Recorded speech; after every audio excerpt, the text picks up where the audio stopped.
बिस्मिल्लाहिर्रहमानिर्रहीम। अस्सलाम वालेकुम। हामिद खान साहब ने एक पॉइंट उठाया, उन्होंने कहा कि जो 26 आईनी तरमीम में लफ्ज़ है वो है आईनी बेंचेस, कॉन्स्टिट्यूशनल बेंचेस। बेंचेस से मुराद यह है कि एक से ज़ायद बेंच हो सकते हैं। अगर एक से ज़ायद बेंच होगा तो क्या कमेटी भी फिर एक से ज़ायद होगी? तो उन्होंने बेसिकली जो फ्लॉज हैं 26 आईनी तरमीम के अंदर उनको हाईलाइट किया है। उसके बाद सलाहुद्दीन साहब जो है उन्होंने बताया कि 3 ऐसे फैसले बताए जहाँ पे अदालत ने डायरेक्शन दी थी और किस तरह की डायरेक्शन दी थी और किस तरह से उन्होंने फुल कोर्ट बनाने का कहा था। क्या उन्होंने फुल कोर्ट के सामने केस की तारीख भी मुकर्रर कर दी थी, यानी उन्होंने चीफ जस्टिस को कहा था कि फलां तारीख को इतने बजे फुल कोर्ट कन्वीन करें, या रिक्वेस्ट थी, रिकमेंडेशन थी, अल्फाज क्या थे? उन्होंने 3 मुख्तलिफ केसेस के हवाले दिए। उस पर मंसूर अली शाह साहब ने कहा कि जब कहा गया कि फुल कोर्ट बुलाई जाए तो क्या फुल कोर्ट बुलाई गई थी या नहीं बुलाई गई थी? तो उन्होंने कहा था बुलाई गई थी। उसके बाद आज है इंटरेस्टिंग पार्ट, बहुत इंटरेस्टिंग पार्ट। ये आपको तो शेयर कर ही रहा हूँ, लेकिन ये मैं सबक जो है वो सुना रहा हूँ साद रसूल साहब को, क्योंकि वो बहुत इंटरेस्टेड थे कि एहसन बून साहब जो पाकिस्तान के जो लीगल माइंड्स हैं उसका इतना ही बड़ा दिमाग है जितने बड़े पाकिस्तान के आइनी मामलात के जस्टिस अमीरुद्दीन खान साहब जज हैं, और उनको हमारे दोस्त बिशारा राजा कहते हैं कि अक़वाम आलम के सबसे बड़े जज हैं, और हसनात मलिक साहब कहते हैं कि एशिया के सबसे बड़े जज हैं।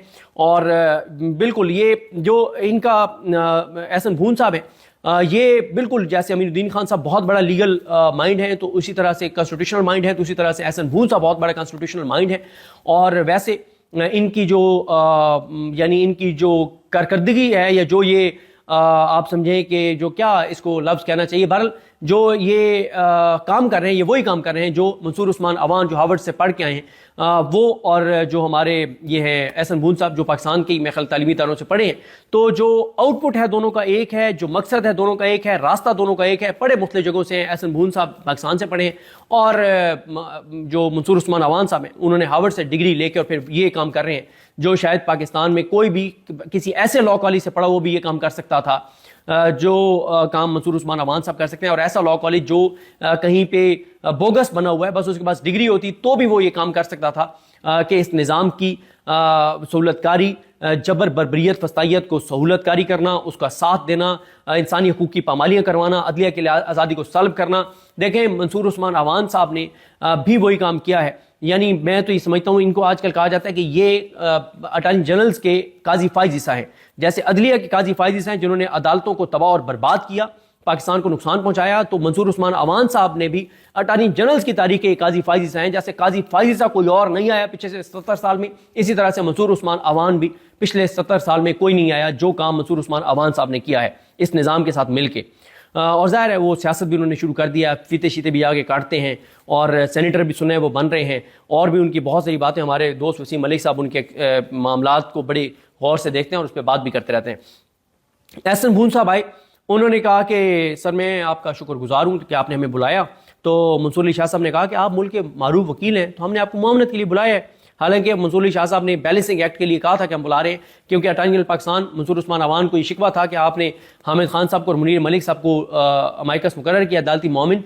तो उन्होंने ये कहा तो नहीं, लेकिन उनका मकसद यही था कि एक मतलब वो हामिद खान साहब ग्रुप के हैं वो दोनों। तो फिर उन्होंने कहा चले जी आपके ग्रुप का भी बना देते हैं। तो आप देख लें कि हामिद खान साहब के ग्रुप के हामिद खान साहब और मुनीर मलिक साहब क्या मतलब उनका अदालती जो आज़ादी के लिए जो उनका माजी है अदालती आज़ादी के लिए कोशिशों का, और जो लीगली उनका जो है वो आपके सामने है। और दूसरी तरफ नून लीग की तरफ से लिया गया एहसन बून साहब को, और ख्वाजा हारिस साहब को इंडिपेंडेंटली लिया गया है। उनके ऊपर तनकीद गलत है कि उनको शायद इसलिए लिया गया है कि वो जो है वो कोई आजकल फौजी अदालतों का केस कर रहे हैं, ऐसा नहीं है। उनको एक इंडिपेंडेंट लीगल माइंड के तौर पर लिया गया।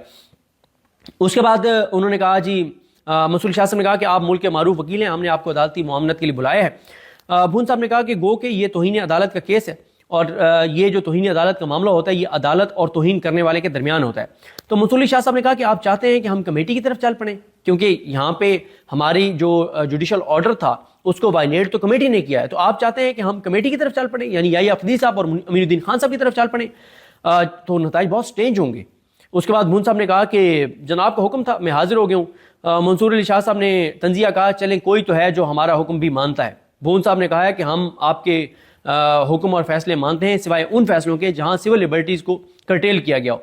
अकील अब्बासी साहब ने कहा कि हम तो यहाँ पे बैठे ही सिविल लिबर्टीज़ को यकीनी बनाने के लिए हैं। और उसके बाद मंसूर अली शाह साहब ने कहा कि جب انہوں نے کہا نا کہ ہم تو آپ کے فیصلے مانتے ہیں، تو پھر منصور علی شاہ صاحب نے کہا کہ ابھی ایک فیصلہ پڑا ہوا ہے مخصوص نشستوں کا کیس، وہ جو پی ٹی آئی کو مخصوص نشستیں دی گئی ہیں، تو وہ کہنا یہ چاہتے تھے منصور علی شاہ صاحب کہ یہ نہ کہیں کہ آپ ہمارے فیصلے مانتے ہیں، ابھی تو ایک فیصلہ ہمارا پڑا ہوا ہے یہ مخصوص نشستوں والا جس کو نہیں مانا گیا۔ اس کے بعد منصور علی شاہ صاحب نے کہا، انہوں نے احسن بون صاحب نے کہا کہ اس کیس کو جو ہے، یہ جو کیس ہے اس کو 26 آئینی ترمیم کے تناظر میں دیکھا جا رہا ہے۔ یہ جو کیس آیا تھا عدالت کے سامنے جس میں 1911 کو عدالت دیکھ رہی تھی، تو منصور علی شاہ صاحب نے کہا کہ ہم نے تو صرف چند سوالات اٹھائے تھے، آزاد ججز کو سوال اٹھانے کی حد تک تو اجازت دے دیں۔ یہ شاید مریم نواز خان صاحبہ نے اپنے ایک ولاگ میں کہا کہ کیونکہ کچھ روز پہلے یحییٰ افریدی صاحب نے میڈیا کے نمائندوں کو بلایا، ان سے ملاقات کی، تو اس میں انہوں نے دعویٰ کیا جو بہت بڑا دعویٰ تھا، آپ سب کے لیے بہت خوشخبری ہے، بہت بڑی آپ سب کے لیے، آپ پاکستانیوں کے لیے خبر ہے، آپ اللہ کا شکر ادا کیجئے کہ یحییٰ افریدی صاحب امام القاضیان بشارہ راجہ صاحب کے مطابق وہ یہ فرماتے ہیں کہ میری عدالت کے تمام ججز آزاد ہیں۔ تو اس کو شاید یہ لفظ آزاد انہوں نے وہاں سے یوز کیا ہے کہ یحییٰ افریدی صاحب نے فرمایا ہے کہ میری عدالت کے تمام ججز آزاد ہیں۔ تو منصور علی شاہ صاحب نے کہا کہ ہم نے تو صرف چند سوالات اٹھائے تھے، آزاد ججز کو سوال اٹھانے کی حد تک تو اجازت دے دیں۔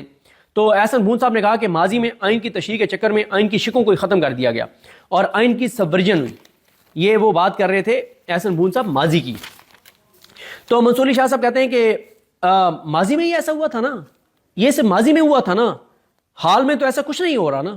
یہ تنزیہ انہوں نے سوال کیا کہ یہ جو آپ کہہ رہے ہیں کہ آئین کی سبورجن ہوئی اور آئین کو نقصان پہنچایا گیا، تو یہ ماضی میں ہی ہوا ہے نا، حال میں تو سب ٹھیک چل رہا ہے نا۔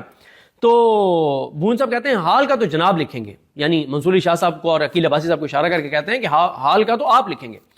تو انہوں نے کہا بون صاحب نے کہ ماضی کے تجربات کو دیکھ کر میں نے تو بات کی ہے کہ ماضی میں ایسے فیصلے دیے گئے جو آئین سے منافی تھے اور ادارے تباہ ہوئے۔ منصور علی شاہ صاحب نے کہا کہ فیصلے تو آئینی بینچ کرتا ہے، ہم تو صرف گپ شپ لگا رہے ہیں۔ یہ بھی انہوں نے تنزیہ کہا کہ لیگل بہت بڑے بڑے مائنڈ ماشاءاللہ، اس صدی کا سب سے بڑا دماغ امین الدین خان صاحب، جو حسنات ملک صاحب کہتے ہیں کہ حکومت کے لیے جو امین الدین خان صاحب کر رہے ہیں، صدیوں میں ایسا جج حکومت کے لیے اور شاید پیدا نہ ہو۔ تو منصور علی شاہ صاحب کہتے ہیں کہ ہم تو صرف گپ شپ لگا رہے ہیں، فیصلے تو آئینی بینچ کرتا ہے۔ بون صاحب کہتے ہیں اسی لیے تو ہم چاہتے تھے کہ آئینی عدالت بن جائے۔ منصور علی شاہ صاحب کہتے ہیں آپ تھوڑا سا دھکا اور لگا لیتے تو آئینی عدالت بھی بن جاتی۔ بون صاحب کہتے ہیں ہمارا دھکا لگا ہوتا تو آئینی عدالت بن جاتی۔ منصور علی شاہ صاحب نے کہا دھکا تو آپ کا لگا ہے بون صاحب، لیکن منصور علی شاہ صاحب نے کہا کہ ہمیں بتائیں بون صاحب، ہمیں اتنا بھی اختیار نہیں کہ ہم کسی کیس میں کوئی سوال اٹھا سکیں۔ عقیل عباسی صاحب نے کہا کہ یہ کیس کسی نے زبردستی اپنے بینچ کے سامنے نہیں لگایا تھا، آفس کی بھی کوئی غلطی نہیں تھی، کمیٹی نے یہ کیس بینچ کے پاس بھیجا، شاید مسئلہ ہمارا وہ آرڈر شرارت بنا جو ہماری وہ شرارت مسئلہ بنی۔ انہوں نے کہا کہ وہ جو ہمارا آرڈر تھا، یعنی وہ اس کو شرارت سمجھا گیا کہ ہم نے کوئی شرارت کیا ہے جس میں ہم نے سوال اٹھائے تھے۔ اس کے بعد انہوں نے کہا کہ منصور علی شاہ صاحب نے کہ سوال دو ہی ہیں کہ کیا کیس واپس لیا جا سکتا ہے اور جوڈیشل آرڈر کو انتظامی آرڈر کے ذریعے کالعدم کیا جا سکتا ہے۔